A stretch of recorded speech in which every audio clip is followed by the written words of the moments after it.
We're joined by head coach Mikey Varas. Mikey, start you off. If you can give us an overall summary of what you've seen from the club this season, what the club's was able to do, and then for you on a personal level, forming part of such a historic season for a brand new club and starting from scratch, what it meant for you to be part of this.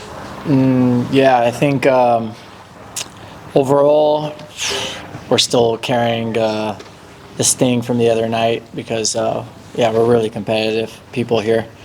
But if we can kind of let the dust settle and put that emotion aside, also there's an underlying feeling of pride for what we all did. We all worked really hard. We decided who we wanted to be, and we went for it with all the convictions in the world. We stayed consistent in the good times and the bad times, and we won a lot of games right off the bat, and we never gave up.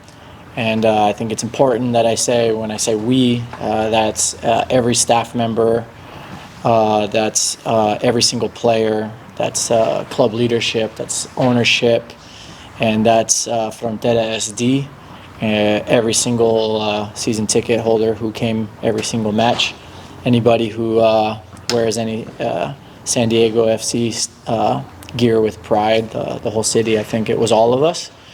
And I think we've laid a strong foundation with deep roots that we can rely on, not just to have the mentality to come out and try to do it again, but actually to have that mentality to improve, come back stronger, and go for more. And then on a personal level, it's just pure gratitude to be fortunate enough to be a part of the city, of the region, of the club, to be on this journey with everybody, and a lot of honor that trust has been put in me to help steer the project in a good direction. What have you been able to learn about yourself, your coaching style, and then moving into next year, which is obviously going to have a season before it, and it's not going to be so new? What are some things that are now known going into year 2 as opposed to year 1? Yeah, I think trusting instincts is something that I've really feel I've grown in terms of the feeling of going for something, your passion, going for it with everything you have, relentlessly, for doing it with and for other people, and then also for learning how to let go and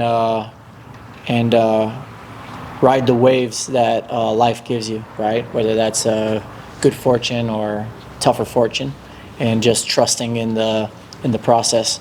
And then I think for us, it's staying true to our values in the off season in terms of continuing to be open-minded to get better. That includes me, and continue growing, and to embrace competition and know that next season will provide a whole new challenge where we won't take anybody by surprise, right? Everybody will know what to expect from us. And also a great challenge for everybody to challenge that kind of relentless mindset of but now what? What can we do in the next step? And having these conversations with the players, wrapping the season up, what are some of the things that for you as a coach, you're almost asking for a wish list, a holiday wish list for Tyler and the team to be able to bring you for next season? Right now, the focus is just on exiting this season in as clear a way as possible with every player, and then going into a deeper analysis of exactly where does the roster fall. We think we have a lot of really good pieces. We have a really great foundation. The recruitment department and Tyler did a great job from the get-go. We got young guys, we got veteran guys, we got guys that Mark asked the other day. I mean, we had 3 rookies in the back line. You know what I mean? Duran making his debut. So we have a lot of pieces that we really like, but we're an ambitious club, so we will also make we'll make all the efforts possible to improve the roster as well and make it even more competitive, because that's one of the driving forces of who we are. The element of surprise, as you said, is gone, but how much of an advantage is it to actually have a team that has played together going forward for next season compared to what you've had to start with? Yeah, I'll take a year of training and going through the gauntlet with each other over the element of surprise, because obviously our first week of preseason will look completely different because we'll hit the ground running, and we'll have so many guys who have that DNA already soaked into their veins, and we're really excited. That's why we're excited to push this relentless mindset about, right now it's about resting, recharging, getting prepared to arrive in preseason in best conditions possible, and then going for more. What do you discuss with these guys in their exit interviews that kind of puts a bow on the season and progresses you to your next step forward? Yeah, first and foremost, it's about hearing from them, getting feedback from them. What was their experience like? We're very fortunate here that we have a culture of communication, so we're in constant communication with them, from them, to them. We also try to set them up with the things that we think they did well from, or how we saw them from a professional standpoint, a great teammate standpoint, performance standpoint, and then we try to give them some clarity in terms of what the future looks like and what we need from them. Mikey, Go ahead. recuerdo el día de tu presentación, hace pues que será casi un año. Desde entonces hasta ahora, ¿te imaginabas que iba a ocurrir algo tan grande con este equipo que iban a generar, pues lo que han hecho? Yo siempre tengo mucho cuidado en tratar de predecir el futuro al nivel de resultado corto plazo, pero lo que yo sabía y apostaba es que teníamos la gente y la visión para dar todo para el proyecto, para crear una identidad clara y para tener un entorno, un ambiente muy competitivo, para dar las mejores posibilidades de que algo especial puede ocurrir. Y este año, gracias a la vida, las cosas nos salieron muy bien, pero lo más importante es la fundación que hemos construido, de una mentalidad de guerrero, un espíritu de competir y una identidad clara. ¿Y qué podemos esperar para la próxima campaña en términos de jugadores, de plantel, de refuerzos? ¿Cuál es la idea del equipo? Es que pensamos que tenemos una buena base, tenemos jugadores, muy buenos jugadores con características para ayudar, pero somos un club con mucha ambición, y también vamos a buscar dónde y cómo podemos mejorar el plantel también y traer hasta más competencia, porque la competencia es que nos ayuda a crecer. Tú como entrenador, Mikey, en esta temporada histórica, digamos, los debut en un equipo nuevo, sin que nadie se conozca, como ya lo mencionas, ¿cómo ha sido un balance, una reflexión tuya? ¿Cómo ha sido para ti? Muy agradecido de formar parte de esta comunidad, este club y este proyecto tan especial, y ha sido el honor de mi vida hasta ahora y la mejor aventura que me ha metido, y estamos solamente en el comienzo y queremos más. Mikey,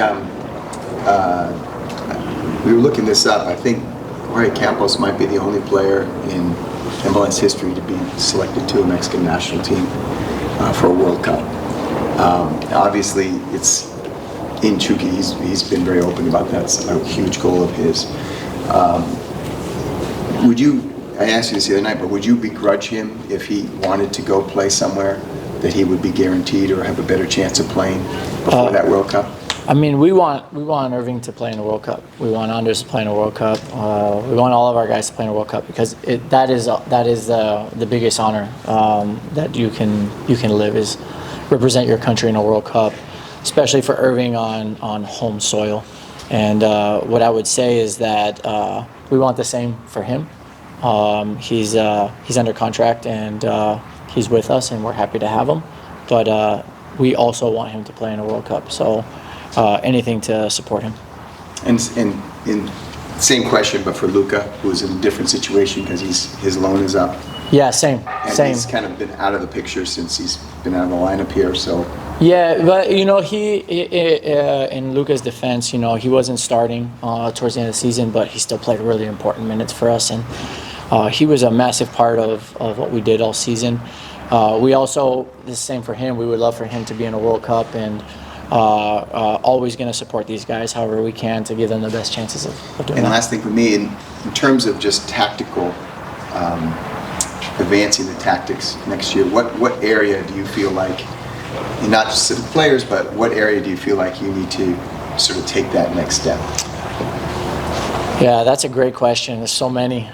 It'll actually come down to kind of prioritizing where we're at, but I think teams are going to be more willing to play us in extremes. So either really, really all-out pressing and seeing if they can gamble. So we're going to need to take the next steps in that, because now everybody will have a full year of film on kind of what we do, and these are very smart coaches and very smart players, and the league will adapt. And so what do the wrinkles look like in that? What kind of next steps we take when we do get high pressed? And then I also think, how do we deal with a low block? A team that maybe drops a little bit lower and chooses to catch us on the counterattack, and how do we create clearer chances while also minimizing the counterattack threat that obviously becomes apparent when you have the ball a lot in the opponent's half. As a quick follow-up to that, you change the narrative in MLS in so many different ways. And sports are usually a copycat leagues. And when someone does something, whether it was the Chicago Bears defense, everyone started doing it. The run shoot, everyone started doing that, spread offenses in football. Do you think you're going to see a little bit of that next year in MLS? Do you think teams are going to see your success and try to appropriate some of your philosophies and ideas? I don't know. That's a good question. I think what I've always told people who say they like the style of play or this or that, I always tell them it better run deep in your veins, because we take a lot of risk. And it's the amount of risk you have to take, and the amount of composure you have to have, and the willingness for mistakes to follow, and to fall on the sword every once in a while. You got to have thick skin, and you got to be able to bounce back from that. But I, for the sake of football as a fan, I love this kind of football. So I would welcome anybody to play it. And at the same time, I think that you can win so many ways in this sport, and all of them are equally as good and beautiful in their own sense. The more identity every club has in our league, the more competitive the league becomes. I think it's better for all of us. It'll make us get better, which is what we want, but it'll also make the sport grow in the U.S. And I think all of us have a duty, not only to our clubs, but to help grow the sport in the U.S. Anibal talked a little bit about cultivating a family here in San Diego, and a lot of sports teams say that, but how has it been different here in San Diego, and how do you hope to continue maintaining that kind of family going into a new season with so many different players? I mean, I wish I could tell you can just see it in the locker room or feel it in the locker room, but you guys aren't there. But we are, and you can tell how every morning everybody embraces each other, that there's a real feeling of care there. But what I can say is you just have to see how Frontera embraced us after a tough loss. And I think it says it all right there, that it's something is developing here that's beyond sport. It's passion, it's compassion, it's love, it's care, it's competitiveness, and it's a reflection of the whole city. And I can't wait to see how all of that continues to develop. Y la afición fue muy importante esta temporada desde el principio. ¿Qué mensaje te gustaría mandarles? Gracias. Gracias por el esfuerzo, por la pasión, por ese compromiso, y siempre dieron todo.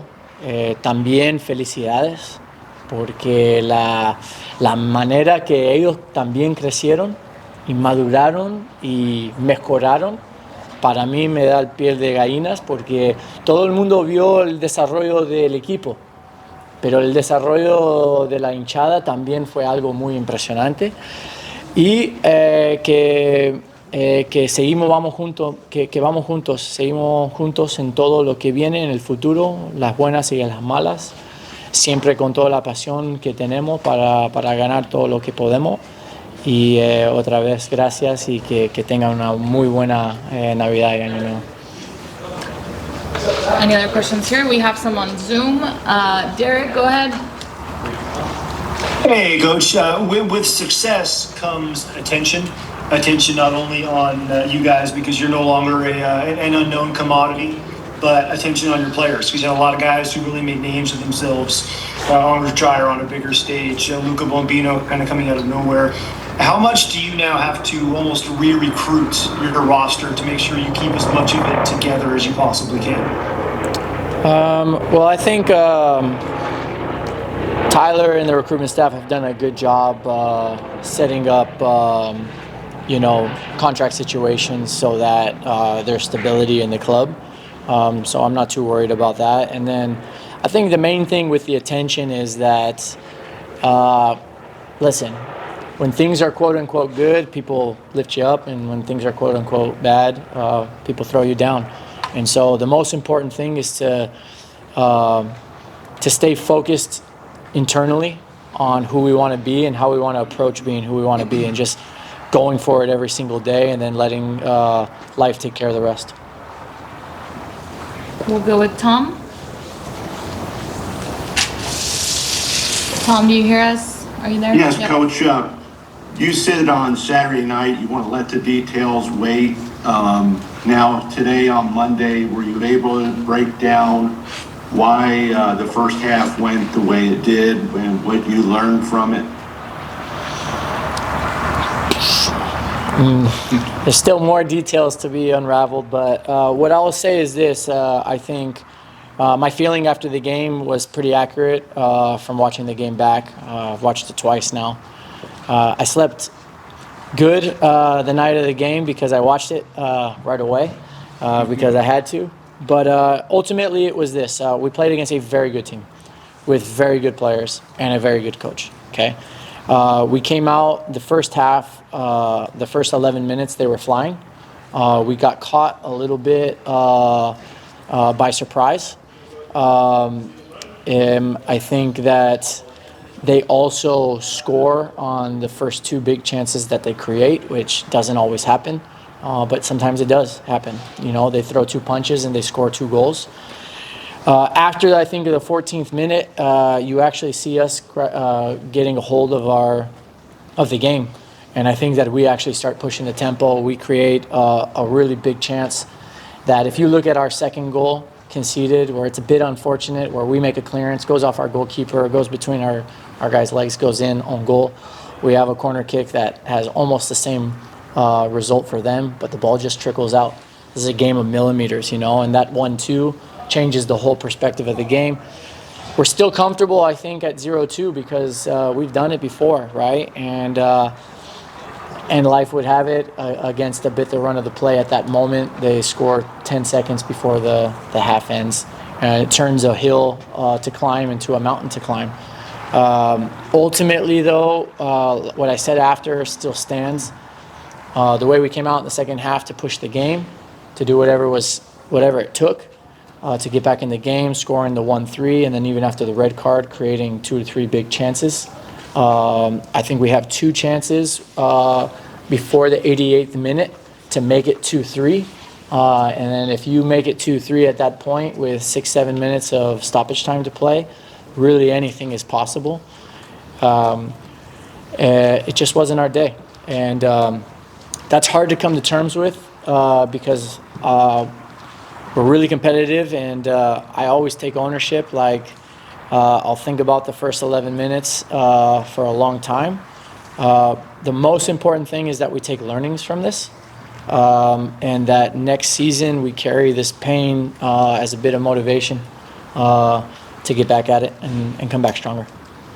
Mikey, if I could follow on a general question on MLS economics as they pertain to your ability to win an MLS Cup.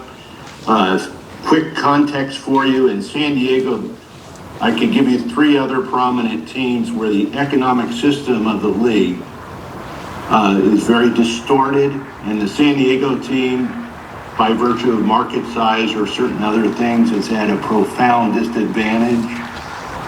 MLS to me looks like a different deal where you have as much of a fair shot as anyone, but so I would like you to talk to that, but I would also ask you to consider that Miami seems to be able to spend quite a bit more money, and if they go on to win it, and I know Vancouver beat them twice, that's going to be a big topic, that they have a little more, significantly more financial wherewithal reflected in their roster. Yeah, I think that's a great question. Probably more directed towards Tyler after me. What I would say is the most important thing for me as a coach is that the rules and the guidelines are clear. And then I'm sure you've talked to a lot of coaches. Then our mindset is just to do whatever we can within our strategy and those guidelines to give ourselves the best chance. And what we believe is we're trying to make something sustainable where you don't have to blow it up every couple of years. So that's really important. And then we really believe in the power that we can be much greater than the sum of our parts. So we really lean into the fact that our environment, our training, the type of characters and talents that we do bring in have to be where our 1 + 1 equals more than everybody else's 1 + 1. And that's what we strive to do every day. And I think it's a worthwhile adventure to be on. And then finally, Amor. Gracias, Vicky. Buenas tardes, profe. Gracias por su tiempo. Para reforzar lo que hablaba de Chucky, sobre todo por ser el jugador franquicia, ¿qué significa para usted, para el equipo, que él quiera quedarse más allá de los rumores, pensando que son 6 meses cruciales para él, pensando en una Copa del Mundo? ¿Y qué nos dice de la madurez con la que tomó la parte final de la temporada? Sí, yo creo que respondió bien no, es muy bueno que él muestra ese compromiso por el proyecto, inclusivamente en un año donde quiere llegar al Mundial, que para aclarar todo el mundo, incluyendo a mí, al nivel personal, queremos ver a Irving en el Mundial porque es el honor de la carrera de un jugar un Mundial, y jugar en su campo, en su país propio sería fantástico. Y una más, profe, el tema del Mundial, va a tener varios jugadores con la posibilidad de jugar el Mundial. Desde el punto de vista del entrenador, ¿necesita de muchos refuerzos o solo los justos pensando en lo que ya tiene en el club? Nosotros vamos a tener que tener un plantel un poquito más grande el año que viene, porque primero el Mundial, eso es un obstáculo, pero también vamos a jugar Copa Campeones. Entonces va a haber más partidos, vamos a decir 3 partidos por semana. Entonces nosotros estamos haciendo una estrategia para estar bien preparados para ese momento. Thanks for your time, Mikey. Thank you. Thank you all. Appreciate you. Director Tyler Heaps. We'll start with questions here, and then we'll follow with Zoom. Tyler, coming in now with the exit of the season, what's going to be top of mind and top of the priority list in order to go ahead and build this roster for next season with CONCACAF champions right around the corner? Yeah, a little bit different than this past year, how we started. So I think it's just about improving the group, constantly trying to find players that can fit within how we want to play. But also people that fit within the roster construction. This is a salary cap league, but we are fortunate. We have a lot of flexibility, so we have the ability to go out and do a lot if it's the right player. But it's about now making sure we follow our process and find the right players that fit to make us better next year. And expanding this roster, what are some of the areas of focus, perhaps midfield, defense, or on attack, where you're looking towards the most in order to go ahead and bolster that? Yeah, I think we're going through a lot. It's no secret. We had problems with injuries at right fullback, and we had problems with injuries at the 9 position. So those are probably the 2 focal points about, one, can we get guys back fit, or do we need to go and strengthen in the window? And so those are the 2 main ones. I think we're pretty happy with our midfield. I think we've already gotten some guys in from a pivot standpoint, with Alejandro's making good progress to come back, hopefully in the beginning of next season. We've got Pedro to kind of fill that role as well. looking constantly to find players that could fit, but I think we've got a very healthy squad heading into next year, and we won't see a ton of turnover. Tyler, how do you manage and evaluate expiring contracts? Luca De La Torre and his expired loan, now negotiating deals. How do you manage that and evaluate who would you bring back and who you might not? Yeah, I'm fortunate that we have a really good team, so it's a lot of conversations with those guys. We have to always look at the risk. I think that's what we try to look at first. What is the risk if we are to give a player a certain contract, and how that impacts other things? Whenever you make a deal in this league, it always impacts the rest of how you can strengthen the roster. And so just constantly looking at what we have coming, what the pipeline looks like. Do we have players that we think are ready to step up next year, or do we need to go and get somebody else that can be an impact player? There's also been discussion with players like Anders Dreyer playing well, or Chucky Lozano even, that other clubs might come and try and quote unquote poach. How do you manage that, and what's the process like that, since both of those guys are under contract, for example, on those two? Yeah, this is the sport that we're in. It's why we probably love it. It's people always want to come and take good players, and so we're always open to listen to any offer that does come. I don't think any player is quote unquote untouchable in our organization, but of course, we have players that are very successful here that we would like to keep around for a long time. But it's just about taking every single one of them and making a group decision. None of that's me making a rash decision and saying yes right away. It's about bringing it to the larger organization, to ownership, and understanding where we're at from a budget and everything else standpoint, and then trying to make the best decision for the club, short and long term. Could you talk more specifically about Chucky? I mean, he's in a situation where he said very clearly, the World Cup is a huge priority for me. I think we just told Mikey, only one player in history has ever been on MLS roster and made it to Mexican World Cup roster. Not starting probably would not be a way to get to a Mexican national team roster from MLS. Will you be open to helping them find a situation, at least for the short term, that would enhance those possibilities? Yeah, I think what I can say is he's under contract for next year. Like I said, we're open to anybody if any offer does come through. What I can say right now is nothing has, and so there's no need for me to speculate about what we would do if nothing is there. So we're expecting him back in preseason, and yeah, we want him to go to the World Cup. We want all of our players to go to the World Cup. I think that's a tremendous honor for him. It's a tremendous honor for a player's career, and so we want to try to help all of our players that are with us try to get to that stage. In that vein, how do you handle the situation with Amal and him being out of contract? Do you actively try to re-sign him, knowing that he started ahead of Chucky, or do you maybe pass on that so that Chucky has a clearer path? Yeah, I think we don't look at probably Amal as that's his only position. So we are in active conversations to re-sign Amal. I think he showed this year that he has the quality, but he can also fit within what we're trying to do. And so he's a player that we are trying to keep around for next year. Other U.S. sports have 4 to 7 month off seasons. What are the advantages and challenges of just having like a month before you have to get going again? Yeah, that's the tough when you have success in this league, is you get a shorter off season. And so, look, this has been a long year. I think it's been a long year for everybody. It's been a remarkable one, but it's probably been, from a personal standpoint, it's probably been the most challenging year of my life. I got married on December 28th, and I've probably seen my wife 20 times this year, which is really hard and a huge challenge. And so I'm looking forward to being able to go see her for a little while, but this doesn't really stop. There's not really an off season in this role. Mikey will get a few days off the pitch, a couple of weeks, but in our role, the window opens, and you're always trying to figure out how you can continue to improve. And that means bringing other staff members potentially. It means re-signing players. It means going out of the market and looking and trying to make short lists. So yeah, it's a very short one, but in Europe it's even shorter, and so I'm used to it. So now it's just about trying to reflect and then make sure that we have the processes ready to go for next year. How does your roster construct differ with CONCACAF Champions Cup? Does it have to be deeper? Does it have to be different because of the different year we played Mexican teams? Yeah, next year is a crazy year. I think we have 7 midweek games on the calendar in MLS season. We could play up to 12 with Leagues Cup and CONCACAF Champions Cup, and so that's almost 3 times as many as we had this year.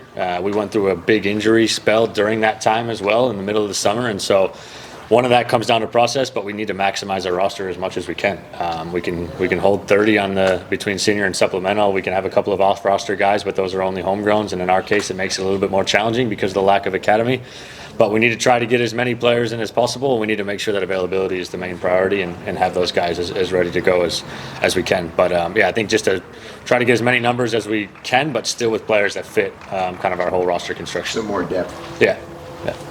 for you personally in the construction of the roster for next team, obviously you have the Right to Dream network to tap into. Do you go with the short list of players that you've already had that are outside of that network and then supplement and accent the team with those players, or vice versa? What does that look like for you? Yeah, our process is always look internal before we look external. And so we are actively trying to build that network. We have a really strong academy. FC Nordsjælland has proven that when you get those guys from West Africa, they're ready to go, and they normally go very quickly in terms of breaking into the team, but then also going for future transfers. And so we are actively having those conversations. Our Egyptian academy is only getting stronger. Our oldest age groups are getting older and older. And our Denmark academy is also very strong. So I think you saw that in the Cholos friendly, right? We have good players. So we are actively looking internally.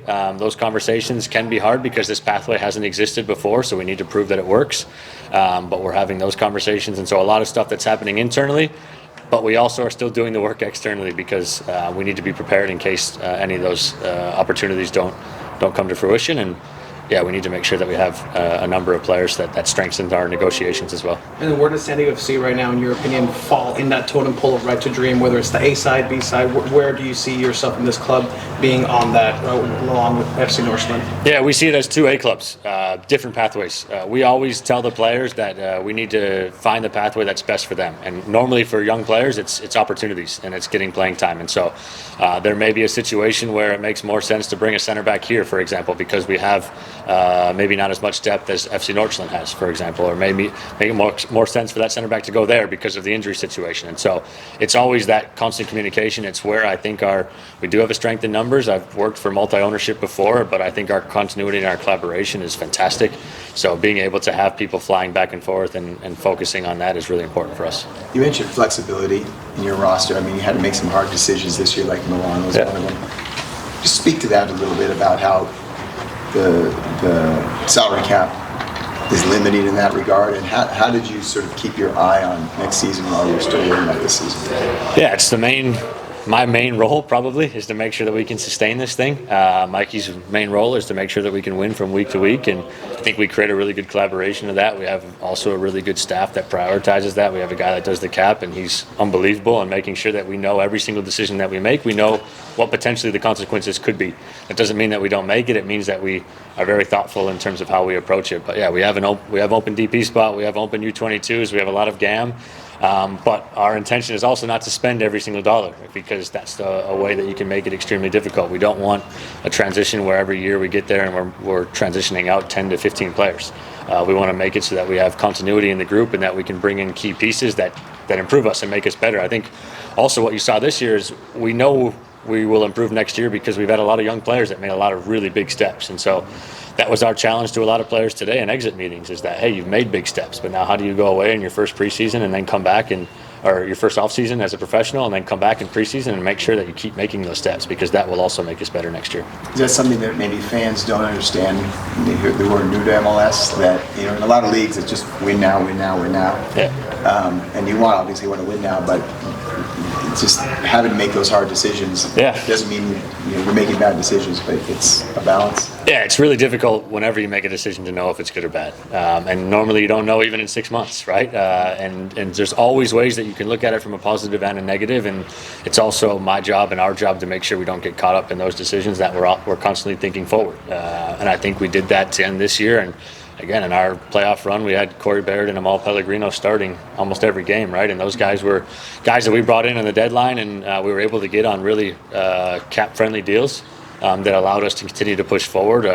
We had an injury crisis at right back, and we had Ian Pilcher, a draft pick, playing there, right? You look at our roster and all the playoff games, we had 3 guys on reserve minimum starting in the back line. If you would have asked me that at the start of the season, I probably would have been a bit more of a panic. But I think that those guys all showed throughout the year, and our coaching staff showed that they can improve anybody. And I think that's also changed the way we're approaching recruitment this offseason. I think we as a club still need to do a lot of educating too for the community about what we're going to be as a club, because every MLS club is also not the same. And some clubs' plan is to win every single game every single year and do it at all costs to do it, right? And then figure out next year. But I think that's where we need to think long term, and especially as we build our academy, we need to make sure that we have plans in place so that we have pathways for those players and opportunities for those players whenever they do get old enough and are ready to go. Makes sense. Are you also like thinking to bring like a top signing from a top European club like you did with Chucky Lozano for next season? Yeah, I think we're always open for those. So that's the luxury that we do have, is that we have an open position, and so we have names on that list. Some of that, there are a lot of factors that go into that, right? Is the budget there? We're fortunate to have a really supportive ownership group, but we also need to look at financials and how we did as a club, and did those meet expectations and everything like that, and that goes back into what can go back into the roster. So we are constantly looking at every position to strengthen, and so yeah, I think we would look to bring another attacker if we were to do that, whether that's a 9 or a 10. But we are making sure that that short list is always ready to go, so that if we get the green light, that we're ready to capitalize on it. So you haven't got the green light yet for the third DP? We're talking about the budget every single day. I think we're going to do a recap after this. Again, we had a lot of playoff games this year that we're able to bring in some revenue for the club. But those budget conversations are very fluid with our ownership group, but always we need to also make sure that we're prepared to be able to move. And it also goes to, did you find the right player? I think that's the other question, right? Is we won't just bring any player, and I think that we've proven that. We need to make sure that they will fit it within what we're trying to do and are committed to what we're trying to do as well. I have some questions on Zoom. Derek, go ahead. A couple things. One, going back to the designated player conversation, do you have the desire or the thumbs up to go big game hunting? Look for maybe some of nobody's on the level of Lionel Messi, but somebody maybe along the top tier of popular names in global football? Oof, that's an interesting question. I think we would always be open for it, but it would have to be a perfect situation. You say big game hunting, and I think that I would call Anders Dreyer also big game hunting. I think we were able to get him for a very reasonable number, and I think he's proven that he was in the top 5 of players in this league this year. And so for our standpoint, it's making sure we understand both sides of it, who's out there, but that it's a fit for the club and it's a fit for what we're trying to do long term. And then I asked Mikey this as well, but as you do have success, you also do have attention. How much are you having to maybe, as you're going through these interviews, kind of re-recruit a lot of your players who are maybe going to be courted by other clubs who didn't really know who they were even a year ago? Yeah, I don't think we have to re-recruit. I think we have an unbelievable club. You just look at this facility that we've got. You look at the standards I think that we've put out. I think you look at the football that we've played this year, and the people definitely want to be here. Do people have aspirations to play in Europe and at high-level clubs? Absolutely. And I think that's where we're totally open, and whenever those offers come, we need to make a decision as a club, but also with the player, if that's the right next step for them, and can we support him in that. And so there already is interest there, and I think there will continue to be. That's not only at a player level, it's also at a staff level. That's the part of the pros and cons when you do have success, is that oftentimes your people are the first ones that people look at, and it's also a tremendous honor, and it shows that we are doing things in hopefully a very high level way. And we'll go to Tom. Good afternoon, Tyler. Appreciate it. MLS economic system, does it succeed at creating equal opportunity regardless of market size? In terms of acquiring players? In terms of acquiring players and having what it takes financially to win an MLS Cup. Yeah, I think if you look at how let's take the Supporters Shield this year, for example, right? Philadelphia Union won the Supporters Shield, and I think if you looked at their spend, they're among the lowest in the league. And if you look at Vancouver also, I think Ryan Gauld is the only one on the roster over $3 million. I think everybody else is under $2 million, and then they're playing Miami, who probably have the highest valued TAM players in the history of the league. And so I think that right there is it shows you that you can win in multiple ways in this league. And I think that we also showed that you can win in different ways in this league, right? I think that we set out to have a very specific style and approach to the roster build. I think we gave a lot of young players opportunities. I mentioned our back line in the playoff run, but I would argue we probably had among the highest minutes from draft picks this year. I think we brought players that played in Next Pro significantly last year and proved that they can make the jump. So there are different ways that you can win in this league, and I think the important thing is that teams stick to that strategy, and it's a credit to Vancouver and it's a credit to Miami. They both stuck to their strategy and been able to have success in their own ways. And following it up on that, do you have any concerns going forward that Miami could demonstrate that they could sort of buy a title, where that might be going. And I realize they might lose to Vancouver, but obviously they're spending significantly more money than other teams. Yeah, I don't have a concern at all because it is very hard to sustain success in this league, and if they are to choose to do that, they have their own other factors that will make that very difficult to do consistently.